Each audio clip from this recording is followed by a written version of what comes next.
desperta, sente em si um tal querer, revelando ontem para o hoje esclarecer. Mas como entender essa grandiosa construção?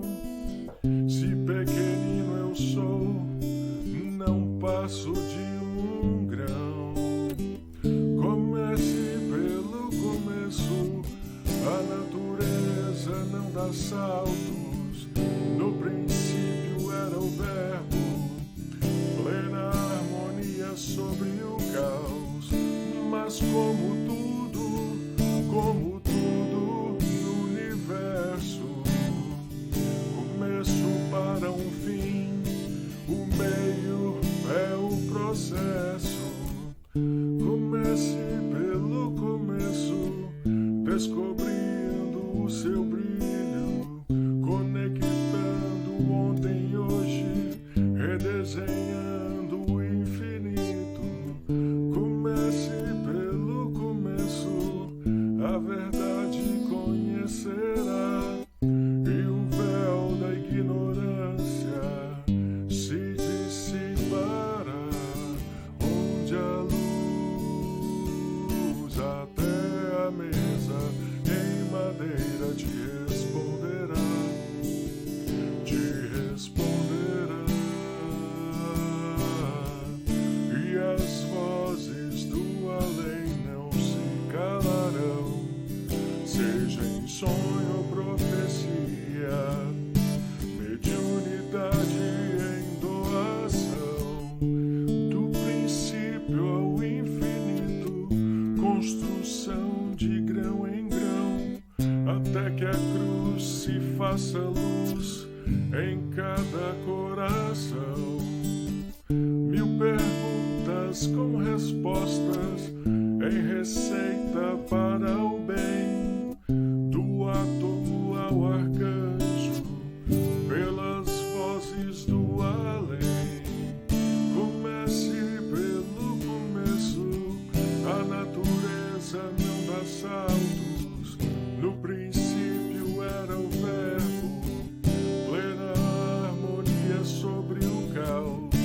Mas como tudo no universo, começo para um fim, o meio é o processo, onde a luz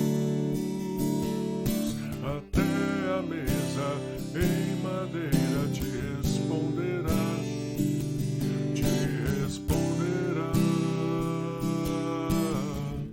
e as vozes do além não se calarão, seja em sonho ou profecia, mediunidade em doação. Comece pelo começo, nascer, viver, morrer, viver, para renascer. Comece pelo começo, nascer, viver, morrer, viver, para renascer.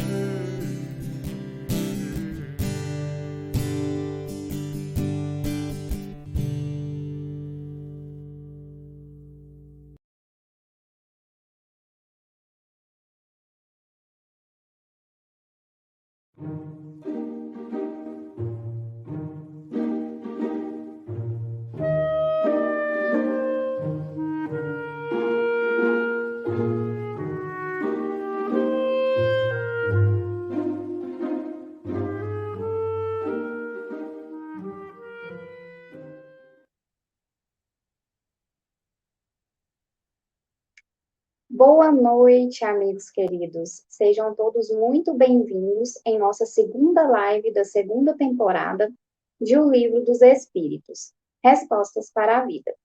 Essa live faz parte da série de estudos Comece pelo Começo, realizado pela Federação Espírita do Estado de Goiás, sob a coordenação da área de estudos do Espiritismo e da Comunicação Social Espírita. onde desenvolveremos durante 10 semanas estudos dos 5 livros das obras básicas e da Revista Espírita. Para situar os que estão chegando agora, estamos em nossa segunda temporada, na segunda semana de atividades. E já deixamos o convite para que nos acompanhe de segunda a sexta, nesse mesmo horário, no estudo das obras básicas. Venha estudar conosco, comece pelo começo. E agora, como ferramenta de inclusão e acolhimento aos companheiros que não conseguem nos ver com os olhos físicos ou simplesmente estão apenas nos ouvindo por alguma razão, nós nos apresentaremos por meio de autodescrição. Eu me chamo Fernanda, sou uma senhorita de pele morena, olhos castanho escuro, uso óculos, cabelos curtos e escuros, estou usando um vestido preto com flores vermelhas e um laço vermelho. E carrego no coração um enorme sentimento de gratidão e alegria em poder estar aqui hoje, vivenciando esse momento de aprendizado com vocês. E agora, eu quero chamar nossa amiga Isabela para dividir conosco este momento de tantas energias boas. Seja muito bem-vinda, Isabela. Oi, Fernanda, muito obrigada, né? E eu quero dar boas-vindas a todos que estão chegando aqui no nosso Ferroflix, né, com essa série Comece pelo Começo, hoje com o Livro dos Espíritos, e vou me descrever para vocês também. Eu tenho cabelos castanhos, olhos castanhos, uso óculos, estou usando uma blusa vermelha, tenho uma tipóia, porque eu fiz uma cirurgia no ombro, atrás de mim tem uma estante com livros e um quadrinho ali, Mar Doce Lar. E eu sou uma mulher madura, pele branca, estou usando um batom vermelho, combinando com a minha blusa vermelha, né, para dar charme. E eu estou naquela fase do 5.9, quase chegando no 6.0. Então, sou uma mulher turbinada. E, gente, essas obras básicas de Kardec, que nós estamos estudando no começo, Comece pelo Começo, vocês podem adquirir na livraria FEEGO. Valéria, coloque aí a livraria FEEGO para nós. Não, a Valéria não colocou, mas tudo bem. Vocês podem adquirir na livraria da FEEGO, pode adquirir também na FEB, tá certo? E vamos em frente agora. Eu quero agradecer também os nossos parceiros de transmissão, porque a FEEGO não está sozinha nesse projeto. Os nossos parceiros são Rede Amigo Espírita, Web Rádio Fraternidade, CERJ e TV Goiás Espírita. Bom, agora nós vamos chamar, né, as nossas esclarecedoras da noite de hoje para tratar do tema, né? Eusita Melo Quinta e Euzi Nascimento. Sejam bem-vindas à sala virtual. Muito obrigada, boa noite a todos, queridos amigos. Grande satisfação estarmos juntos mais uma vez para aprendermos um pouquinho mais. Vou fazer minha audiodescrição. Eu sou uma mulher madura, pele clara, cabelo castanho, olhos castanhos, uso um batom vermelhinho e estou com uma blusa azul noite, azulão, e atrás uma parede cinza. Boa noite a todos, bem-vindos à live O Livro dos Espíritos, Resposta para a Vida, da série Comece pelo Começo, da nossa querida FEEGO. Eu sou Eusita e sou uma pessoa clara, estou usando uma blusa preta, tenho olhos castanhos, cabelos castanhos com mechas vermelhas e já na fase madura, mas trabalhando com vocês com um espírito bastante jovem. Muito bom. E agora vamos à nossa prece, né? Nossa prece inicial, feita pela Eusita. Deus nos abençoe. Te agradecemos, Jesus, todo o amparo e proteção. E te pedimos que neste momento possam estar conosco os espíritos amigos vinculados ao projeto da codificação espírita, abençoa-nos o entendimento, auxilia-nos a perceber a profundidade das luzes da terceira revelação. Que assim seja.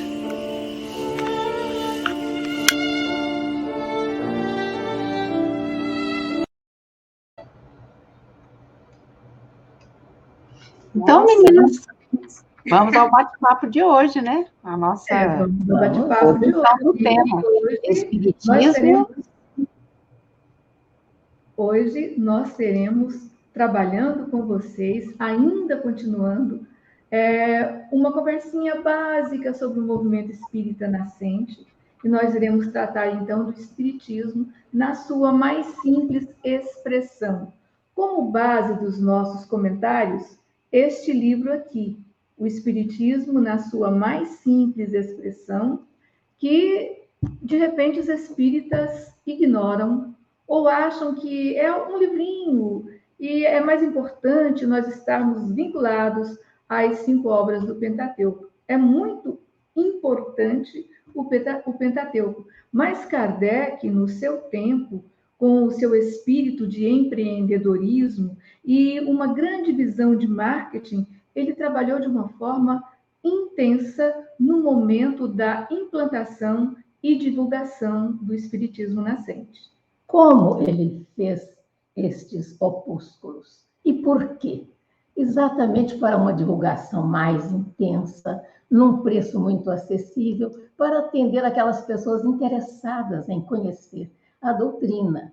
E ele fez um resumo neste livro, O Espiritismo na sua expressão mais simples, ele se refere ao resumo das leis, dos fenômenos espíritas, ele fala também do caráter da revelação espírita e ele apresenta um catálogo que seria assim um roteiro para a pessoa que queira fazer uma biblioteca espírita. E temos também uma referência aos seus últimos momentos, quando houve aquela homenagem póstuma de aniversário de morte, e os discursos e referências de amigos, e também com a manifestação dele.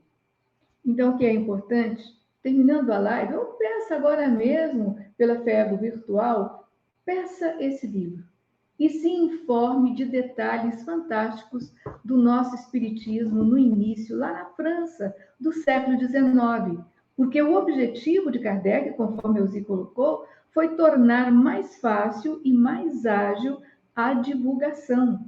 Então, essa série de opúsculos foi distribuída por toda a França, não é? E alcançou expressivo sucesso.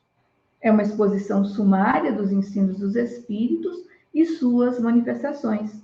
O espiritismo, em sua expressão mais simples, surgiu em Paris em janeiro de 1862.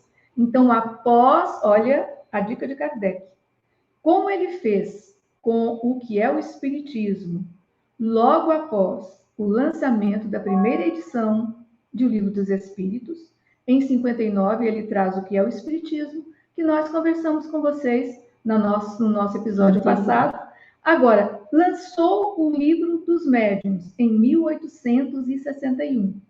Em 1862, sentindo a necessidade de dar impulso à divulgação e ao conhecimento, fazer com que o conhecimento da doutrina espírita chegasse ao maior número possível de pessoas e a preços acessíveis, ele trabalhou esse opúsculo, o Espiritismo, em sua expressão mais simples.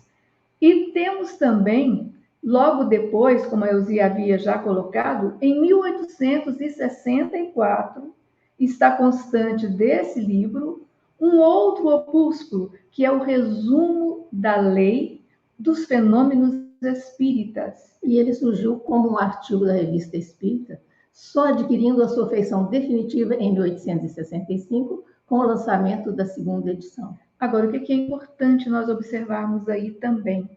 Que 1864 foi o lançamento de O Evangelho segundo o Espiritismo. Então, mais uma obra, mais um opúsculo, para que houvesse esse impulso na divulgação da doutrina nascente, não é? E nós tivemos também um outro opúsculo em 1867, O Caráter da Revelação Espírita, que foi publicado na Revista Espírita e se transformou posteriormente em 1868 no primeiro capítulo de A Gênese. E se você não teve curiosidade ainda, o primeiro capítulo de A Gênese, Kardec o inicia de uma forma maiêutica. Ele não inicia colocando conceitos e nem ponderações. Qual é esta forma maiêutica? Questionando o método de Sócrates. Como Jesus também fazia. Lembra-se que Jesus, quando fazia uma pergunta a ele respondia com outra pergunta? Perfeitamente. Então, Kardec inicia dessa forma o primeiro capítulo de A Gênese. Dê uma olhada na sua estante, vai lá e pega, verifica. Você já teve a oportunidade de contar quantas questões? E todas aquelas questões colocadas no início do capítulo 1 de A Gênese, ele vai pontuando e respondendo ao longo do capítulo. Esse é o nosso Allan Kardec, um homem à frente do seu tempo, com uma visão de sistema mental, pedagogia, didática extraordinárias. E nós observamos também que neste livro, como Elzi colocou lá no início, na apresentação... Exatamente, tem o catálogo racional das obras para se fundar uma biblioteca espírita. A primeira edição desse opúsculo apareceu em fins de março de 1869, e a derradeira obra de Allan Kardec trata-se de um sumário metódico de obras que serviria de catálogo para a livraria espírita. Ele tinha essa intenção de fazer a livraria Ele estava espírita. trabalhando na organização da primeira livraria espírita do mundo. No momento E estava marcada a inauguração para o dia 1º de abril de 1869. Mas no dia 31 de março houve a desencarnação do mestre Allan Kardec. Mas tudo teve a sua continuidade. Então, se você está pensando em organizar uma biblioteca espírita, porque quando se fala em uma biblioteca espírita, não é somente com livros espíritas. A ideia traz livros de cultura geral, livros que, inclusive, são textos detratores do espiritismo, porque, para Kardec, nós devemos ler tudo. E, seguindo o preceito de Paulo, analisar tudo e reter aquilo que for bom. Então, se você tem o conhecimento, o domínio do Pentateuco, das obras básicas, você tem o antídoto que você pode ler qualquer obra e entender com espírito de discernimento, que isso que é importante. Então, nesse movimento espírita nascente, Kardec trabalhou também. Nesse livro, nós encontramos o resumo dos ensinos dos espíritos. Traz 34 tópicos alinhados num resumo preciso do espiritismo. Vamos comentar alguns? Vamos. Você começa, eu continuo. Vamos lá.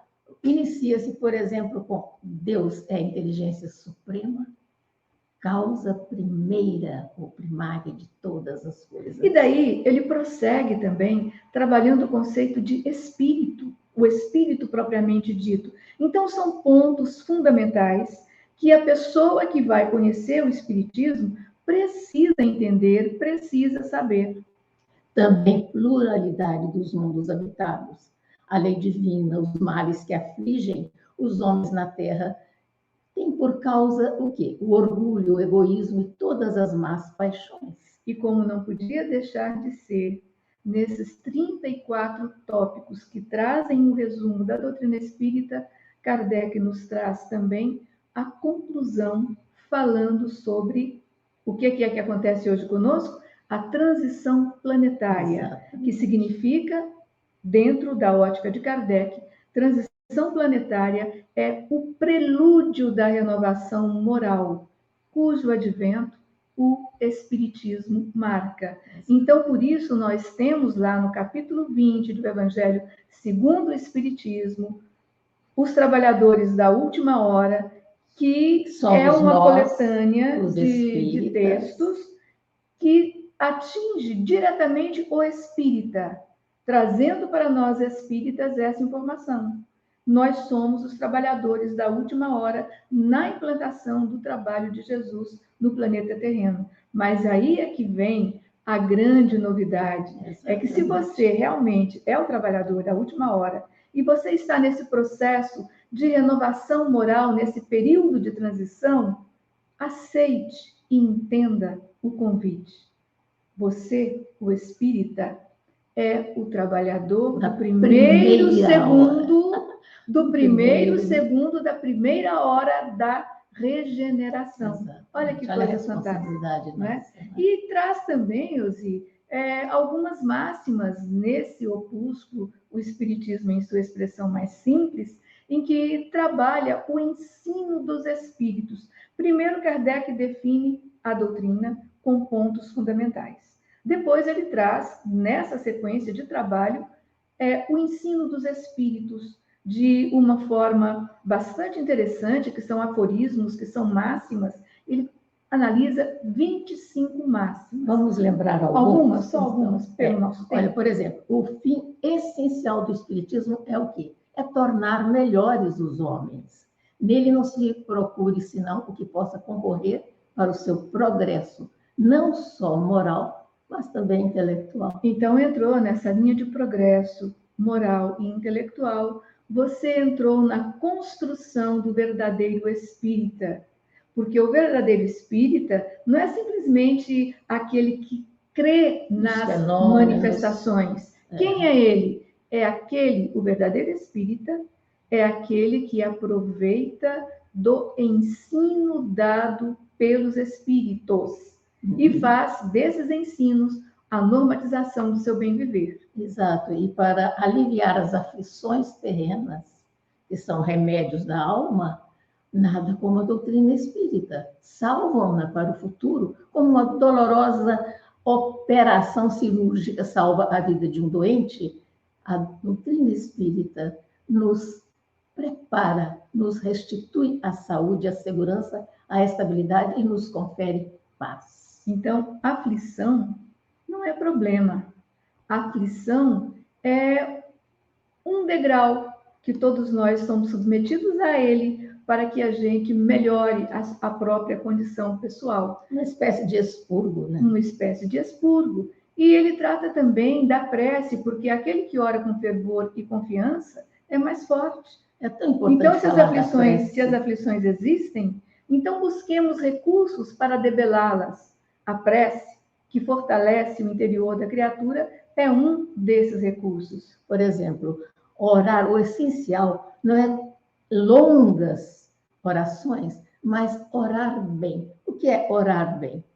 É vibração da alma, é como se você falasse com a espiritualidade maior. A fortuna é um depósito também, cujo possuidor é o usufrutuário. Então, isso também ensina a pessoa a pensar que caixão não tem gaveta, você não leva aquilo que você... Mortalha não tem bolso. Exato. E ele coloca a fortuna como uma prova muito mais arriscada do que a miséria. Por quê? Porque a pessoa está mais diretamente conectada com as tentações, mais plausível de estar exposta aos abusos, aos excessos. Então, tem essa visão. E ele fecha trazendo a caridade como a lei suprema do Cristo. Fora da caridade não há salvação. E como é que ele cunha esse aforismo, fora da caridade não há salvação? Amai-vos uns aos outros como irmãos. Amai ao vosso próximo como a vós mesmos. Perdoai os vossos inimigos. Não façais aos outros o que não quereríeis que vos fizessem. Tudo isso é caridade. Tudo isso resume a palavra caridade. Tudo isso é fundamentado em Jesus, nosso Mestre e Senhor. E uma coisa super interessante que está lá nessas máximas, nesses ensinos. Homens de todas as castas, de todas as seitas e de todas as cores, sois todos irmãos. Ensina a não ter preconceito. Sim, é um combate direto à questão do preconceito, que é fruto do egoísmo, que é fruto do orgulho. E diz também que se zombou das mesas girantes, quem zombou das mesas girantes, jamais zombará da filosofia e da moral que delas decorrem, porque essa filosofia, essa moral, ela traz fundamentações que nos deixam realmente esclarecidos para a realidade do espírito imortal. Na sequência do livro O Espiritismo em sua expressão mais simples, Kardec comenta também as leis dos fenômenos espíritas. E essas leis dos fenômenos espíritas, elas vão tratar diretamente dos médiuns e das manifestações. Porque o Espiritismo é, ao mesmo tempo, uma ciência de observação e uma doutrina filosófica. Como ciência prática, consiste nas relações que se podem estabelecer com os espíritos. E como filosofia, compreende todas as consequências morais decorrentes dessa relação. Então, veja só, não sendo os espíritos, em si é importante nós entendermos, mais que as almas dos homens não adquiriram a perfeição ao deixarem o seu invólucro terrestre. Então, é aquela história, a morte não muda ninguém. Exato. Quando a gente passa para outra dimensão da vida, a gente continua como está. Leva o acervo que construiu. Em vidas pregressas e aos poucos, à medida em que vai caindo o véu das ilusões, do entendimento da realidade espiritual, porque se a pessoa for extremamente materialista, é claro que ela terá um estado maior, mais duradouro, mais longo de perturbação. E aos poucos é que o espírito se despoja das suas imperfeições e vai adquirindo os conhecimentos que lhe faltam em relação às realidades espirituais. E de que forma existe esta comunicação? Como que os espíritos podem manifestar-se?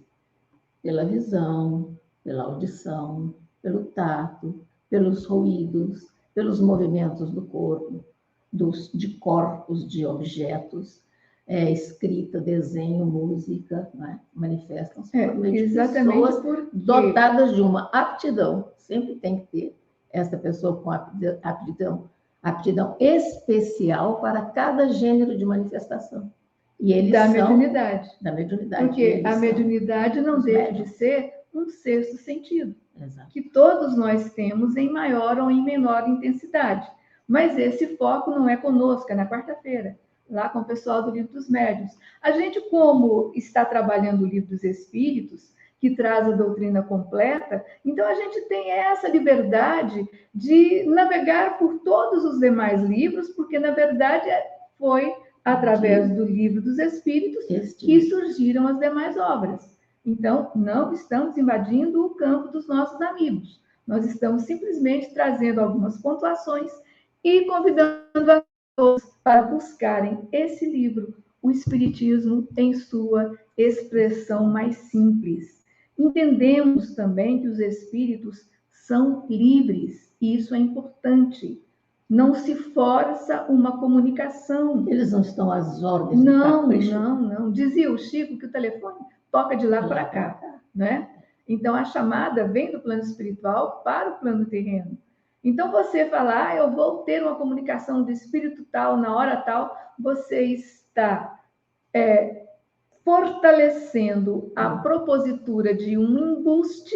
Exato, porque o embuste tem fonte infalível. Tem uma fonte infalível. O embuste tem uma fonte infalível, que é a criação daquele que está por trás desse embuste, não é? Então, temos que entender, os espíritos não estão às ordens e ao capricho de quem quer que seja.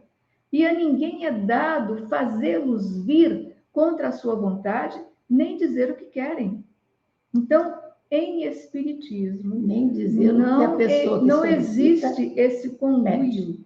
Os espíritos são livres, eles vêm quando querem, quando é permitido, falam o que lhes é permitido. Não sei se vocês já tiveram a oportunidade de ler as cartas dos que partiram através de Chico Xavier e outros médiuns idôneos. É muito comum nós encontrarmos nessas missivas, nessas cartas, as seguintes expressões: estão me dizendo que sobre isso eu não posso falar. Estou sendo orientado para que coloque dessa e dessa e dessa forma. E o próprio livro, os próprios livros de Kardec dizem, não vos é dado saber ainda. Sim, que existem coisas que nós temos que colocar o egoísmo na tipóia, viu, Isabela? E entender que não é por aí. Nós não temos acesso a tudo. A nossa percepção, a nossa forma de entender ainda é bastante diminuta. Então, à medida em que nós evoluímos em espírito, em verdade, em conhecimento, a gente vai tendo acesso às revelações mais aprofundadas. Então, a comunicação efetiva depende da vontade dos espíritos. Se eles não quiserem, neca de comunicação, não acontecerá.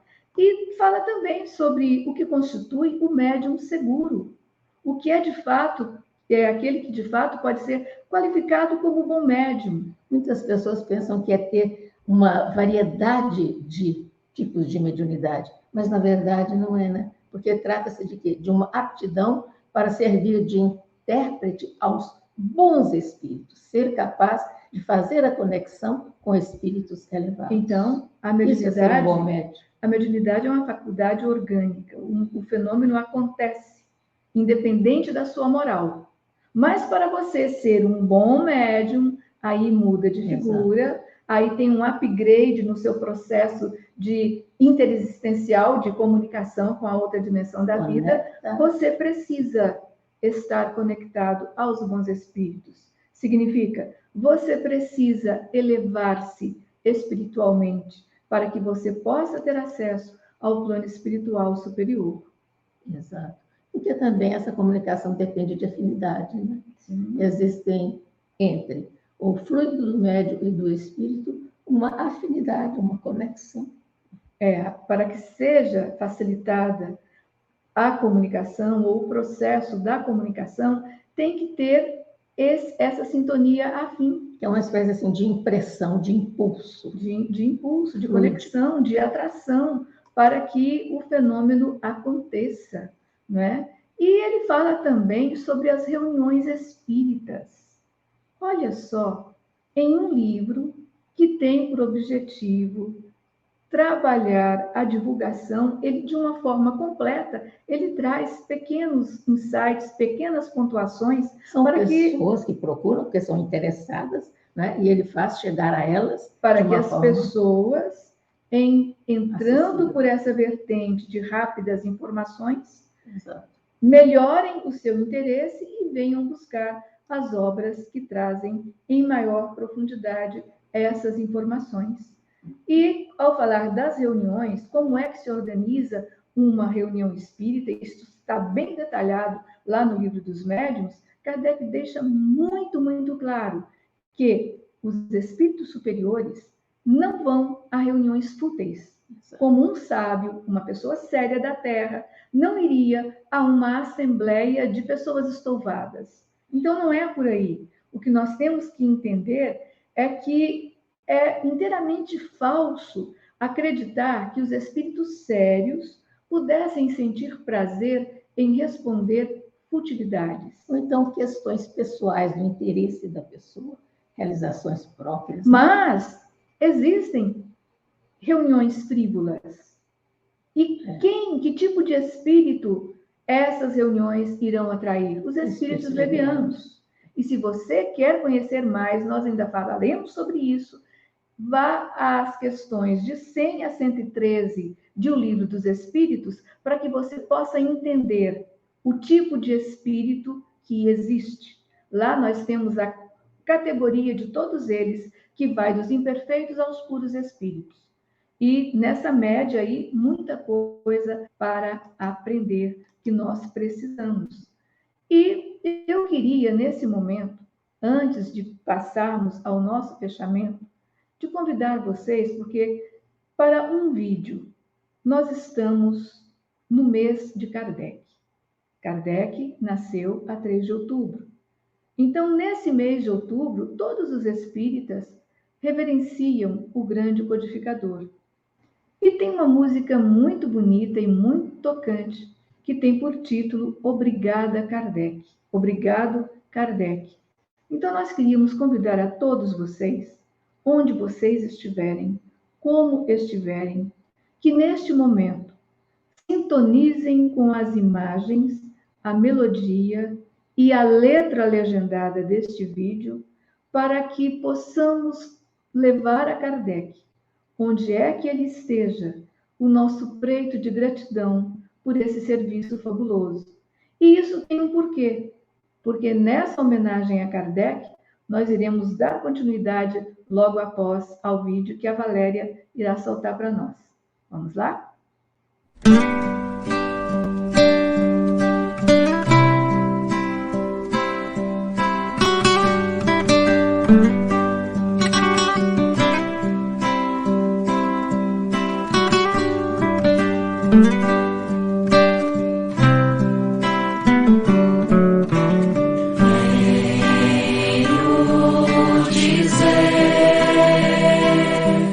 Obrigado, amigo, por ter desvendado o dom de saber de onde vim, porque estou aqui, para onde vou, como ser feliz, como encontrar Jesus.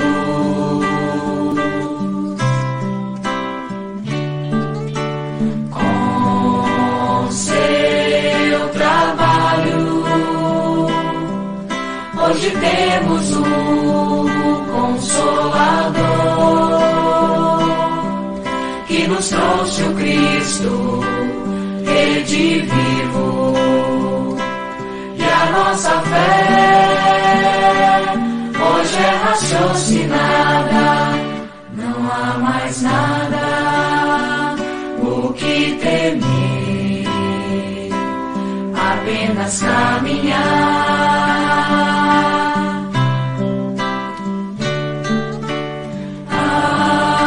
Sua luz vai brilhar na terra, porque a verdade encerra. E assim digo, Kardec, obrigado pelo Espiritismo, por ter renunciado pelo Espiritismo e a vida dedicado ao Espiritismo.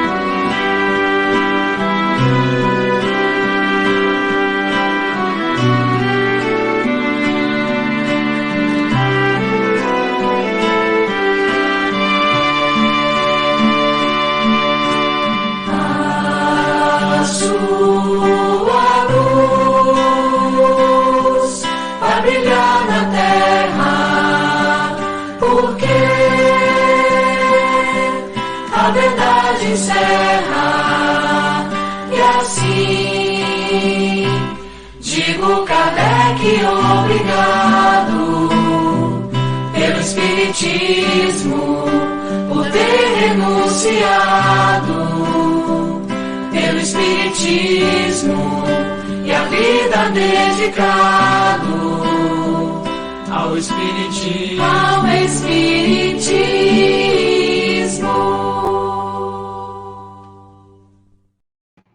Obrigado, Kardec. Obrigada, Kardec. Obrigada aos espíritos da codificação por essa joia maravilhosa que nós temos em nossas mãos, que é o Espiritismo.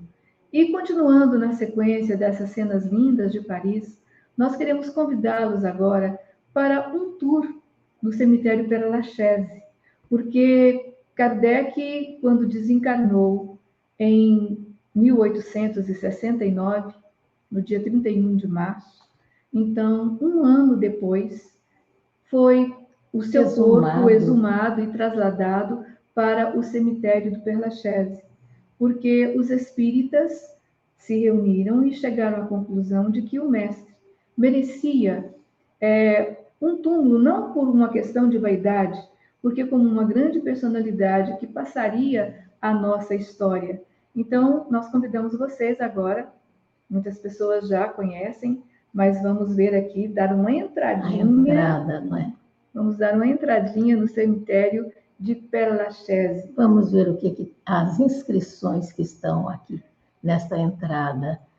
Fala da imortalidade é plena, desse lado esquerdo, e dali viverão eternamente os que acreditarem em mim.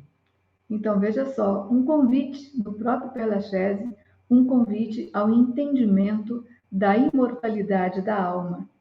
E quando nós adentramos ao Père Lachaise, que tem uma estrutura urbanística e arquitetônica muito interessante, nós andamos por alamedas largas até chegarmos ao túmulo de Allan Kardec, porque o Père Lachaise, ele é Museu aberto. um museu a céu aberto, não é? Então, nós encontramos obras muito interessantes, túmulos organizados com toda a riqueza arquitetônica, com muita arte, e ali neste local estão as maiores expressões da cultura francesa e grandes nomes da humanidade, como, por exemplo, Chopin, Oscar Wilde, Edith Piaf, Voltaire. Maria da Áustria, Voltaire.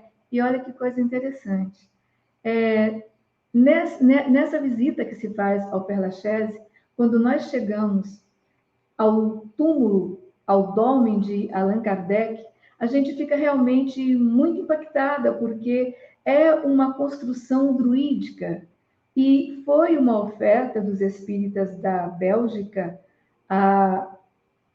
ao grupo, ao movimento espírita nascente, trazendo o mestre em sua forma reverenciada, e nós temos um dolmen composto de 3 pedras verticais de granito bruto, encimadas por uma 4ª pedra tabular, repousando um tanto obliquamente sobre as 3 primeiras, mais ou menos o peso de 30 toneladas. 30 toneladas, essa pedra tubular aqui. Então, aqui, não, a de cima só 10 mil, o conjunto. O conjunto, né? 30 toneladas. Então, indo a Paris, coloque na sua lista de passeios, porque é muito importante. E a gente observa que durante o ano inteiro, nós encontramos os túmulos de Allan Kardec, de Chopin, os mais floridos, os mais bem cuidados. Os mais visitados. Os mais visitados. E uma curiosidade, nascer, morrer, renascer e progredir sempre. Esta é a lei, que nós já, inclusive, comentamos que isso aqui é um verso do livro Afeições Eletivas, de Goethe, que fazia bastante sucesso naquela época do século XIX. Então, os espíritas belgas escolheram essa citação porque ela realmente representa o pensamento de Kardec e representa o foco do espiritismo. Nascer, morrer, renascer ainda e progredir sempre, tal é a lei. E Allan Kardec, quando você questiona, você vai lá na entrada do cemitério, onde você compra flores e leva para colocar no túmulo, qual é a informação que eles te dão? Foi um influente educador, autor e tradutor francês, mas se notarizou como codificador do espiritismo. Então, uma visão mais aproximada deste busto de Allan Kardec. Em bronze, feito por um artista capelaro. Capelaro, né? Muito lindo. Que está lá. Exato. Para que a gente possa reverenciar, né? Uhum. E entender que a morte realmente não existe como extinção de vida. Todo efeito tem uma causa. Todo efeito inteligente tem uma causa inteligente. O poder da causa inteligente está na razão da grandeza do efeito. Então, isso é o que nós encontramos redigido lá, grafado, no busto de Allan Kardec, no seu dômen, no cemitério de Père Lachaise. Então, era isso que a gente queria trazer para vocês, para que a gente tenha esse entendimento do que existe, né? E como é reverenciado Kardec por todos os que chegam a ir até o Père Lachaise.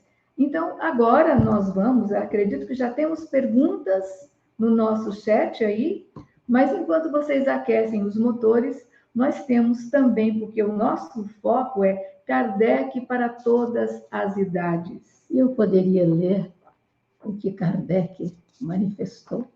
Nesse livro Tem importantíssimo. Então. Gente, olha, uma comunicação póstuma de Allan Kardec, aqui no livro O Espiritismo em sua expressão mais simples, logo Posso ler agora? depois, sim, logo depois de ter sido feita a cerimônia na mudança do túmulo de cemitério, né? Na exumação. Ele foi de Montmartre para o Père Lachaise. Exatamente. Então, sim, alguns fragmentos vamos lá. da comunicação de Kardec. Ele diz que estava assistindo tudo e sob a pedra sepulcral há somente um punhado de matéria em decomposição. Ele se refere assim: obrigado, amigos. Sou feliz, porque meus esforços não foram inúteis. E se alguns grãos da semente que eu estava encarregado de espalhar caíram sobre a pedra ou nos espinheiros do caminho, muitos frutificaram na terra fecunda, pagando-me ao cêntuplo por todos os meus labores. E quero dizer esta parte, quando ele termina dizendo assim: quando estiverdes de retorno ao espaço, não vos lembreis como eu, senão dos trabalhos realizados, e prosseguindo sempre em vossa marcha ascendente para os mundos superiores, fruireis o espetáculo da felicidade daqueles a quem tiverdes feito partilhar de vossas convicções e de vossas esperanças no futuro. E uma coisa interessante que tem nessa mensagem aqui, muitas vezes as pessoas leem esse livro e, como nos discursos de homenagem a Kardec, a citação da expressão as cinzas de Allan Kardec, então muita gente pergunta, Kardec foi cremado? Então, logo no início aqui da comunicação dele, o que é que ele diz? Sob a pedra sepulcral há somente um punhado de matéria em decomposição. Então, ele não foi cremado. Tá bom? Vamos, então, ver o nosso vídeo de hoje, Kardec para todas as idades.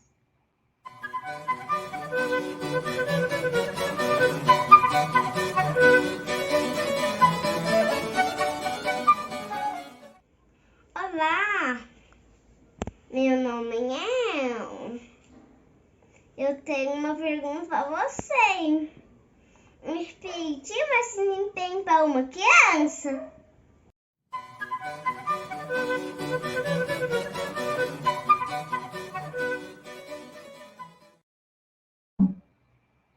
Realmente, o espiritismo pode ser entendido por uma criança. Por exemplo, você está a caminho de ser um anjo. Olha, você já parece um anjinho. Você será um anjo. Isso mesmo, Aaron. O espiritismo é sim simples para uma criança, porque o espiritismo não fala ao corpo da criança. O espiritismo fala ao espírito imortal. Então, ele é realmente para todas as idades. E se você tiver a oportunidade de ter uma família que te encaminhe para a evangelização infantil, meu querido, você vai entender quão simples e precioso é este conhecimento. Obrigada. Aaron tem de 4 a 5 anos. Isso. Então, meninas, vamos agora ao melhor do nosso encontro, que é esse bate-papo. Isso, vamos lá para as perguntas, né? Valéria, pode subir a primeira. Como a sociedade da época de Kardec, essa pergunta é da Thaís Paiva. enxergava os médiums e os fenômenos mediúnicos. Como o Livro dos Espíritos pode ajudar nesse aspecto? Naquela época eram vistos como feiticeiros, como bruxos, não é? E como que o Livro dos Espíritos esclareceu? Realmente, os médiuns eram vistos, sim, conforme a Elzi colocou. Porque os fenômenos eram considerados sobrenaturais. Sobrenaturais, como bruxos, como feiticeiros, como pessoas desequilibradas, como muitos hoje ainda veem dessa mesma forma. Como o Livro dos Espíritos nos ajuda nesse entendimento? No livro segundo o Livro dos Espíritos, que vai das questões 76 a 585, desculpa, a 613, o que é que nós encontramos? Nós encontramos toda a fundamentação que deu origem ao Livro dos Médiuns. Kardec começa a desenvolver, lá nesse livro segundo, falando da emancipação da alma, falando da comunicação dos espíritos, falando da interatividade entre espíritos de pessoas vivas e pessoas desencarnadas, e tudo isso nos encaminhando para um livro mais robusto, que é o manual para os magnetizadores, que é um segundo nome do nosso Livro dos Médiuns, onde nós temos toda a orientação para que você entenda como é que acontecem os fenômenos mediúnicos, como é que deve se comportar aquele que é categorizado como médium, que é a ponte entre o mundo material e o mundo espiritual. Mais uma? Beleza. Olha um comentário aí do Luiz Oliveira Júnior. O bem e o mal são absolutos para o homem. O que vocês acham desse comentário? Olha só, o bem é absoluto. O bem é absoluto, Luiz. Por quê? O mal é a ausência do bem. Deus criou o bem. O mal ocorre por conta do nosso distanciamento do bem e da nossa interpretação errônea das realidades espirituais. E ele ainda continua, né, o Luiz Oliveira. Os espíritos estão em toda parte. Sim, em toda parte. Toda parte. Em toda parte. Entre nós. Eles estão presentes, são invisíveis. O Livro dos Espíritos diz, eles estão se acotovelando, nós estamos esbarrando neles. Dimensões espirituais diferentes, não é? E isso é uma realidade quando você observa o próprio ar, o tanto de vida que existe no próprio ar, as bactérias que nós não enxergamos a olho nu, precisamos de aparelhos específicos. No fenômeno mediúnico também nós precisamos de aparelhos específicos. Nós precisamos de pessoas que têm a faculdade da visão, da vidência, para que possa perceber os espíritos. Nós precisamos de médiuns que têm a faculdade da audiência para que possam escutar os espíritos. Agora, quando é permitido que haja fenômenos de voz direta, pneumatofonia, como nós observamos no batismo de Jesus por João, lá no Rio Jordão, este é meu filho bem-amado em quem me comprazo. Um fenômeno mediúnico que nós observamos com toda clareza. Quando se permite que haja a materialização de espíritos, não vamos pegar Jesus como exemplo. Nós vamos à materialização dos profetas Moisés e Elias ao lado de Jesus no Tabor. Fenômeno mediúnico de materialização desses espíritos e da transfiguração do Cristo. Certo. Agora a gente vai para a pergunta do Luiz Antônio. De que forma a comunicação entre as duas dimensões acalma as agitações da alma? Que linda pergunta. Linda mesmo, porque nos trazem conhecimentos que nós sempre ansiamos por ter, nos fala da vida futura, nos orienta.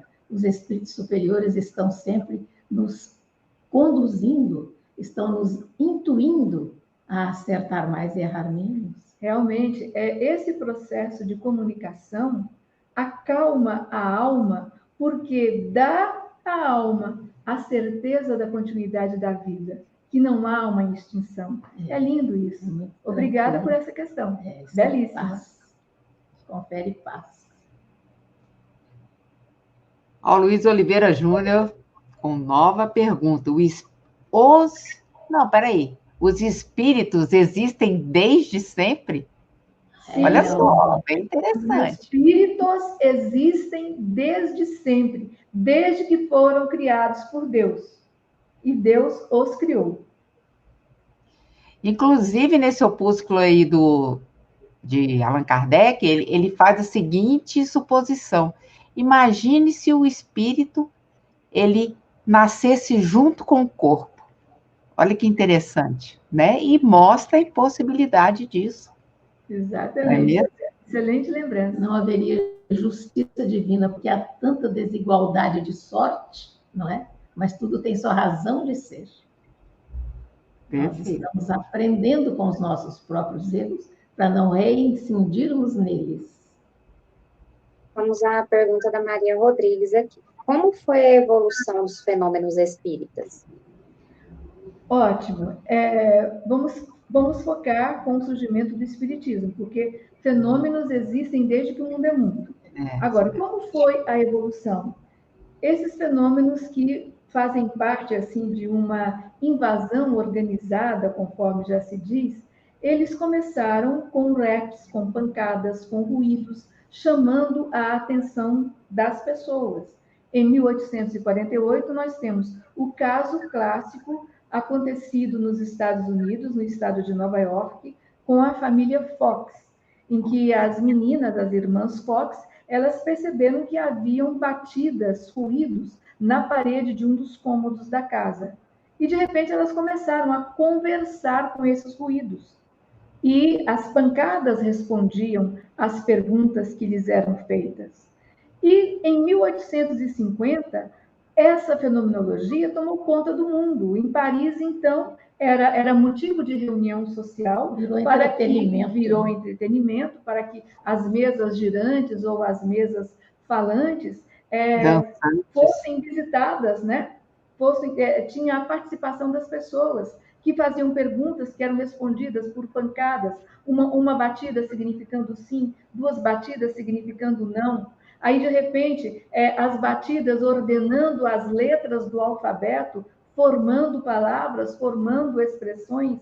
Aí, de repente, entenderam que poderia pegar um lápis e colocar numa prancheta, numa cestinha de 3 dimensões, e aí, se o lápis escrevia, atrelado àquela cestinha, o lápis escrevia. E daí, de repente, chegou-se também a perceber que isso tudo era irrelevante, que a pessoa dotada da mediunidade de psicografia, ela tomava de um lápis e escrevia as ideias que os espíritos queriam comunicar.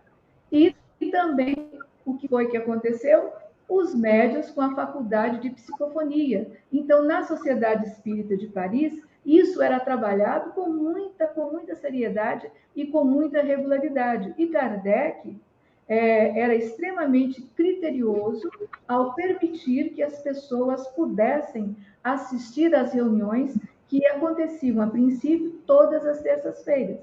Reuniões em que tínhamos psicografia, reuniões em que tínhamos psicofonia, e esse material todo está presente no trabalho da codificação, as instruções dos espíritos em O Evangelho segundo o Espiritismo, os depoimentos em O Céu e Inferno, as instruções também em A Gênese, toda a organização dentro de O Livro dos Médiuns e, sobretudo, um arsenal imenso, um acervo imenso em todos os volumes da Revista Espírita. E o interessante é que fomos orientados pelos próprios espíritos. Por exemplo, em questão das revelações, havia Moisés na primeira, com aquela autoridade necessária para a época, Jesus, o conselheiro, que argumentava até com os inimigos, mas, para esta terceira revelação, para a doutrina espírita, foi um trabalho coletivo, algo que eclodiu. Deus permitiu que acontecesse em todo o planeta. em todas as classes sociais, em todas as etnias. E os próprios espíritos foram nos orientando. Por quê? Maturidade do homem para alcançar esta bênção, né? Pois é, mas isso aí foi anunciado por Jesus no capítulo 14 do Evangelho de João. E eu vos enviarei o Consolador, e ele vos dirá o que eu ainda não vos posso dizer. Exato. O Espírito de verdade que virá em meu nome. E daí o Espírito de verdade preside toda a organização da codificação do Espiritismo. De Moisés a Jesus, 1800 anos. De Jesus aqui, A Kardec, Consolador, a Kardec. mais ou menos 1800 anos. 1800 anos também. Muita coisa, né? Continua. Maria Rodrigues pergunta: por que hoje em dia não há tantos médiuns de efeito físico como no início da doutrina, né, da codificação? Porque nós já estamos mais evoluídos e capazes. E a mediunidade hoje se canaliza para a intuição, que é um tipo mais sutil de mediunidade.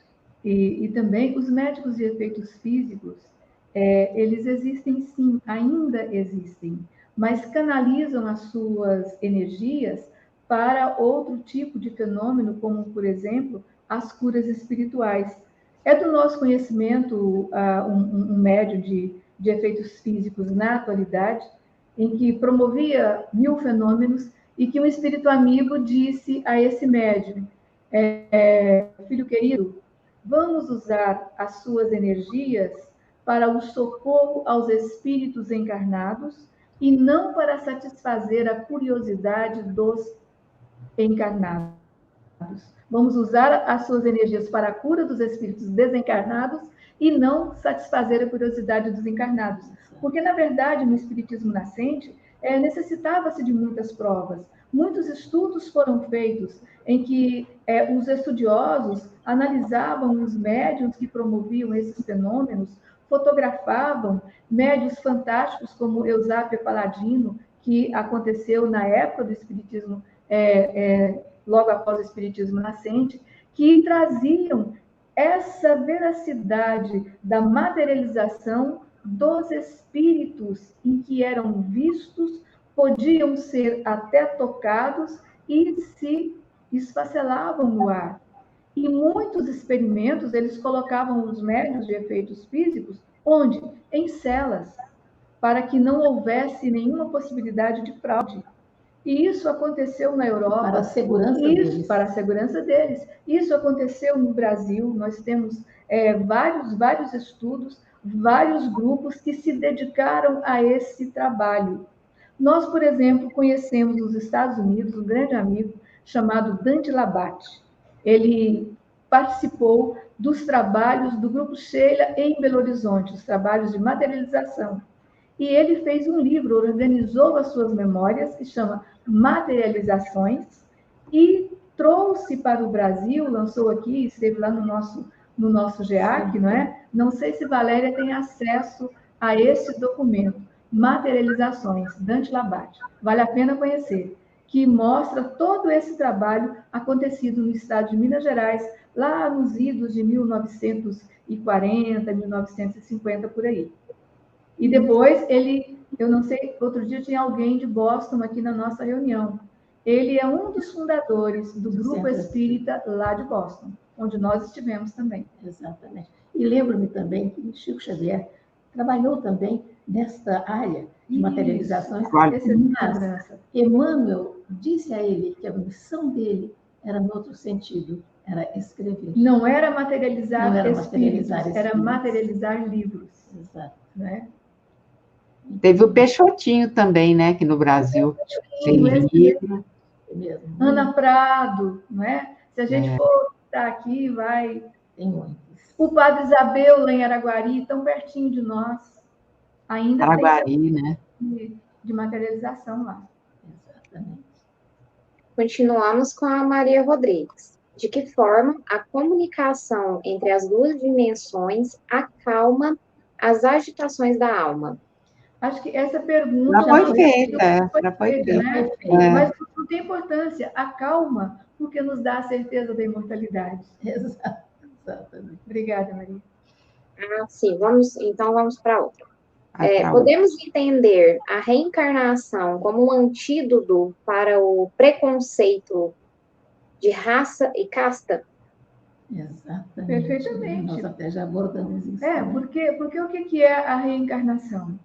É a possibilidade de o espírito retornar ao palco das suas atuações na vestimenta física de cor, de sexo, que lhe for necessária para o seu aprendizado. Então, a reencarnação joga por terra toda a questão de casta, de preconceito, de etnias, tudo, porque a raça humana é única. Temos várias etnias dentro da raça humana, mas todos nós somos filhos de um só pai. São circunstâncias circunstanciais. A possibilidade de você nascer em um corpo nesse ou naquele formato, nessa ou naquela categoria de gênero, nesse ou naquele estilo de cor, ter olhos verdes ou olhos pretos, Ou ter olhos de ver, né? ou ter olhos de ver, que seria mais interessante. Deus, nosso Pai, é tão justo, misericordioso, que Ele nos dá a oportunidade de corrigirmos-nos. Por exemplo, uma pessoa muito autoritária, ela vem numa condição de servil, uma pessoa muito, digamos, pródiga, ela vem com escassez para se educar. Eu vejo, e todos estamos aí confirmando, a reencarnação, o processo educativo. Beleza. Pergunta aí do Saulo Soares. Kardec afirma existir cidades espirituais em suas obras? Olha, Kardec nos mostra essa realidade quando ele descreve a casa de Mozart em Júpiter, não é? Então, não se refere aí a cidades espirituais, mas a habitações espirituais, inclusive em outros planetas. Nós vemos esse estudo mais direcionado e esclarecedor a partir das obras de Francisco Cândido Xavier. Quando surgiu o Nosso Lar, trazendo a realidade de uma cidade espiritual, foi um burburinho dentro do próprio movimento espírita. Mas, a partir dos estudos, das pesquisas, foi-se chegando a esse consenso. E existe um livro da Igorina Cunha, chamado Cidade Espiritual, em que descreve toda a composição de Nosso Lar, que vale a pena conhecer. Ela, inclusive, faz desenhos ilustrando aquilo que ela explica a ver, né? Ela mostra plantas. E uma coisa interessante é que essa obra da Igorina, ela foi supervisionada pelo Chico Xavier. Ela morava, é sobrinha de Eurípides Barçanu, ela morava em Sacramento, então ali pertinho de Uberaba.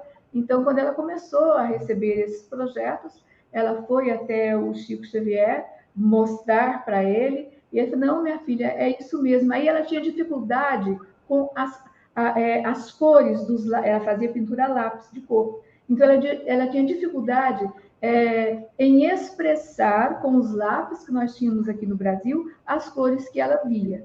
Então, quando as nuances, quando amigos iam para fora do Brasil, ela sempre pedia de presente lápis de cor.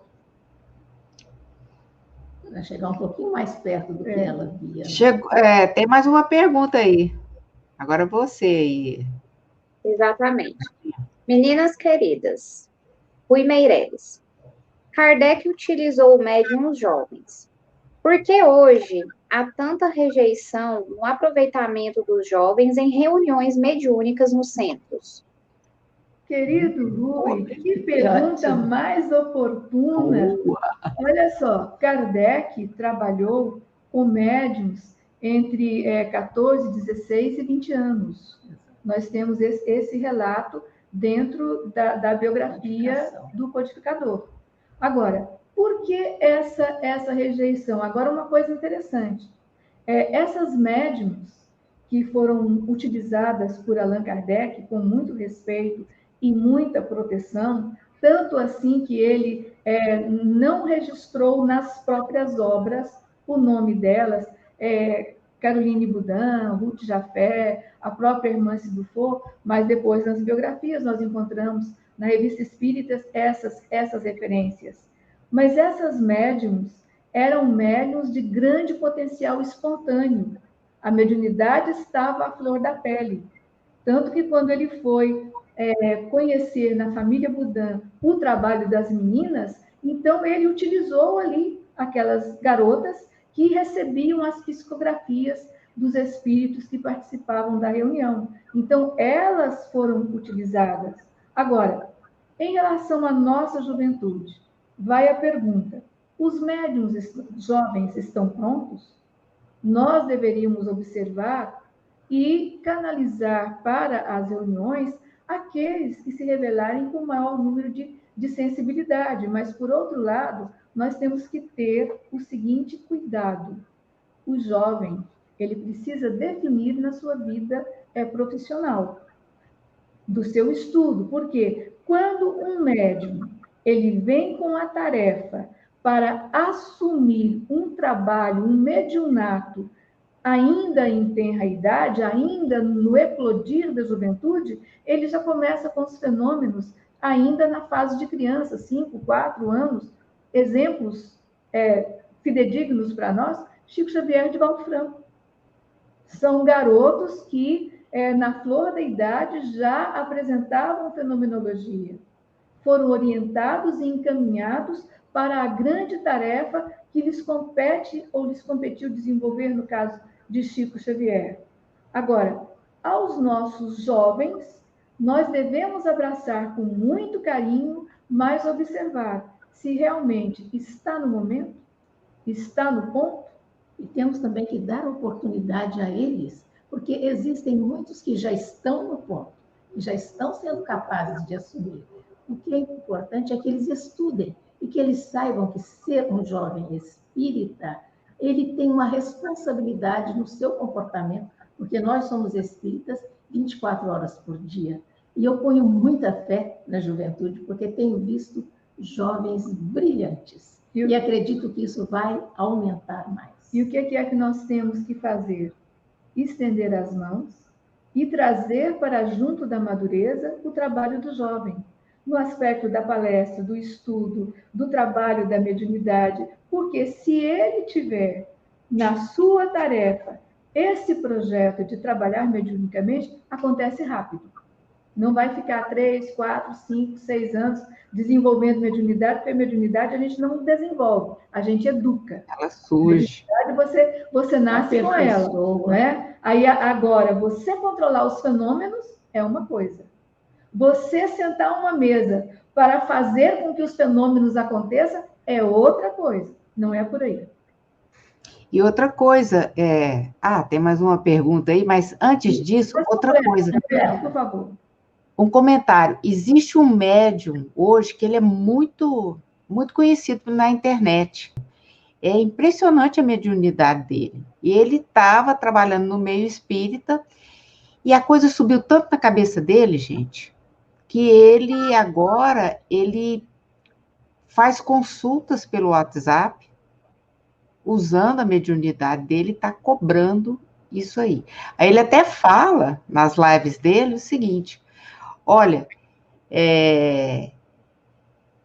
eu sou médium e resolvi fazer isso, tá? Mas se você vier falar para mim que eu não devo cobrar, que é de graça, né, tal, que nem o Espiritismo fala, eu vou dizer para você, então, procure outro médium, porque se você quiser que eu fale com você, né, tem que ser do meu jeito. O que vocês acham disso? Olha só.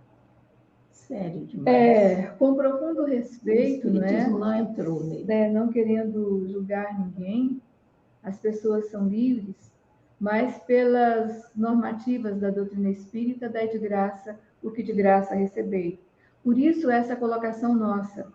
O jovem, ele tem que cuidar do seu aparelhamento intelectual, do seu desenvolvimento, do seu estudo. Ele tem que se posicionar na sua vida profissional e aí sim oferecer dos seus recursos para o exercício da mediunidade. Mas para que isso aconteça, ele tem que estudar. Ele tem que se formar, ele tem que se formar na academia normal. Ele tem que dar direcionamento ao seu meio de ganha-pão, porque a mediunidade não é trabalho de remuneração. Exatamente. Mediunidade é coisa santa e, como tal, deve ser tratada, né? Então, vamos observar o que é que sucede a médiuns que, de repente, começam muito bem, e se o catálogo é imenso de exemplos que a gente vê, os bons espíritos se afastam. E esse médium vai ficar entregue a falanges complicadas. E ele mesmo. E que Deus abençoe. Segurança. Porque Deus dá a mediunidade aos bons para que se fortaleçam no bem e aos maus para que se corrijam. Está lá no Evangelho segundo o Espiritismo. E mediunidade, dizia um amigo espiritual, é duplicata vencida em cartório. Nós temos um processo muito tenebroso com a lei e, de repente, a misericórdia nos permite vir médiuns para que, através do exercício da mediunidade, sendo instrumentos dos espíritos, não sou eu que decido, é o espírito, como a gente falou hoje, que decide quando e como irá se manifestar. E tem a permissão da assessoria espiritual superior para que o fenômeno aconteça. Então, não sou eu que marco, não sou eu que quero fazer, acontece.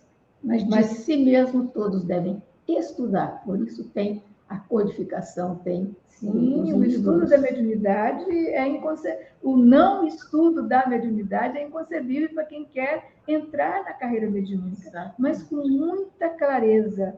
O médium, quando você fala assim, o médium tem que estudar a mediunidade para entender o processo. O profissional, ele tem que estudar para a sua formação profissional, investir dinheiro naquilo ali. E na mediunidade, não. Você investe o seu tempo, você investe a sua dedicação, você investe os tesouros que os ladrões não roubam e as traças não destroem.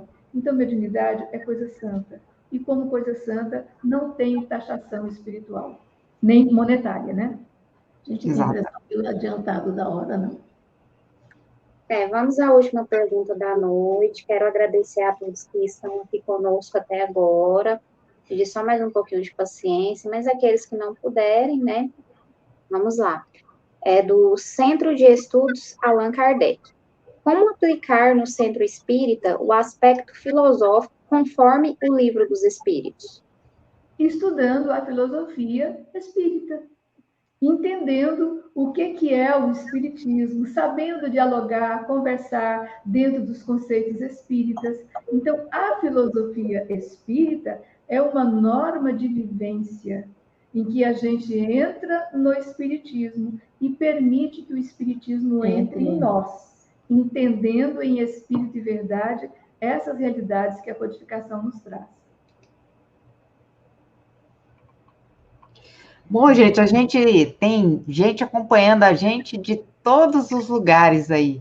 Itabaiana, Sergipe, Luminárias, Minas Gerais, Santa Vitória do Pomar, Rio Grande do Sul, Bela Vista, Goiás, Torrinha, São Paulo, Araraquara, São Paulo, aqui de Goiânia mesmo, Rio de Janeiro, Faina, né, o nosso Faina, Cachoeira do Sul, Rio Grande do Sul, e Floripa também, né? Florianópolis, também temos alguém lá nos acompanhando. Muito obrigada pelo carinho, por estar aqui com a gente nessa noite de estudos. Só falta uma coisa, Elzita e Elzita, vocês não falaram do preço desses opúsculos que Kardec distribuía naquela época. Achei muito interessante. Centavos. Ele colocava assim, um exemplar sai a 15 cents, mas se você comprar 20 exemplares, sai a 10. Então, saía como água. Era o preço de custo, praticamente. Praticamente só o preço da impressão, o preço de custo. Exatamente. E uma coisa que eu achei interessante também, que vocês não comentaram, eu queria compartilhar com o pessoal, é o seguinte, o Kardec ia lançar aquele catálogo para se montar uma biblioteca espírita no dia 1º de abril de 1869. E ele falece na véspera. Exatamente. Dia 30. Aquele catálogo, ele estava trabalhando nele para a organização, a montagem da livraria espírita, né? Que a inauguração estava marcada para o dia 1º. E tinha outros planos também, construir aquela vila para pessoas idosas. Vários planos. Pois é, achei interessante compartilhar isso aí com o nosso pessoal, né? Achei muito interessante. Obrigada. Bom, meninas, e eu acho que o nosso tempo já está praticamente esgotado, né? Já. Vamos às nossas considerações finais aí. Quero agradecer a oportunidade do trabalho em conjunto, do aprendizado, e estamos prontos para prosseguirmos aprendendo juntos. Nós agradecemos a todos vocês que estão conosco nessa sexta-feira de O Livro dos Espíritos, mas lembramos, não deixem de ver o Evangelho no domingo, a Gênesis na segunda, Revista Espírita ou Brasil, Coração do Mundo, que agora dividiram, né, as estações. Essa semana agora é Brasil, Coração do Mundo. Na terça, né? Na quarta-feira, o Livro dos Médiuns. Na quinta, Céu e Inferno. Céu e Inferno. Com a gente toda sexta-feira no Livro dos Espíritos, Resposta para a Vida. Aguardamos todos vocês. Grande prazer. É isso aí. Boa noite a todos. E agora vamos encerrar. Apelo Espírita, por Albino Teixeira e psicografia de Francisco Cândido Xavier. Irmão, faze de cada ensinamento que recebes uma instrução do plano superior. De cada tarefa, por mínima que seja, uma realização em que deixes os melhores sinais de tua presença. De cada conversão, um entendimento construtivo. De cada conversação, um mensageiro de tua cooperação no levantamento da felicidade geral. De cada relação nova, uma sementeira de bênçãos. De cada necessitado, um irmão que te espera o auxílio em nome da divina paternidade. De cada desapontamento, um teste de compreensão. De cada experiência, um ensejo de aprender. De cada hora, uma oportunidade de servir. Companheiro da terra, és o viajor em trânsito na hospedaria do mundo. Guarda o coração e a consciência na prática do bem, de tal modo que possas receber com o despertar de cada manhã um novo renascimento na casa física e no descanso de cada noite um ensaio de regresso tranquilo ao teu lar verdadeiro na vida espiritual.